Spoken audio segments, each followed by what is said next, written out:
Ladies and gentlemen, this is internet personality Vangelus, and before the fall of Board, their HLJ affiliate branch sent over some vehicular aid for Kamen Rider Blade. This is the Blue Spader, the requisite motorcycle that puts the rider in rider, and a general release Figuarts vehicle that isn't from a show currently on the air.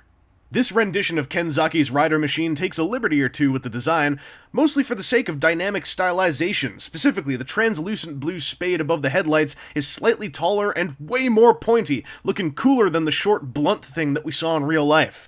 Otherwise, this bike sculpt is viciously accurate, with 3 different colors of translucent plastic making up the front section and giving it a really gorgeous appearance. All the silver paint is as buffed and reflective as SH Figuarts Blade's armor, and all of the color work is bold and cleanly applied. The driver console is picked out with a glossy label and unfortunately comes off looking a little too toyetic compared to everything around it, because it's a sticker. But hey, there's a little Rouse card reader slot just below it, you know, for those times that Kenzaki ran a card through his bike, I think once. As for functionality, there's a proper turning axis within the stationary cowling and a red-coiled spring suspension on the rear wheel. There's a kickstand, there's also a clear grippy stand, you get replacement handlebars, you know, the usual Figuarts motorcycle kit.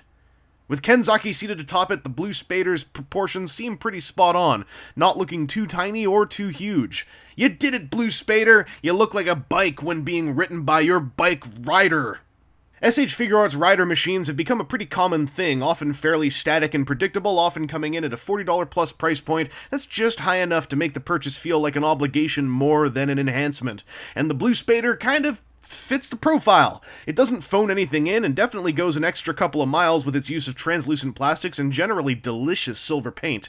If it had come with an effects part of some kind, something to add a little cherry on top, I'd urge a purchase. As it is, if you're a fan of Blade and you've got Figuarts Blade, well, you and I both know that the decision's already been made for you. But don't worry, you didn't need that free will. Anyway, this has been internet personality Vangelus, and you know what's truly shocking? The Blue Spader not only came out as a general release, the Red Rhombus did as well. Kind of. We'll talk about that later.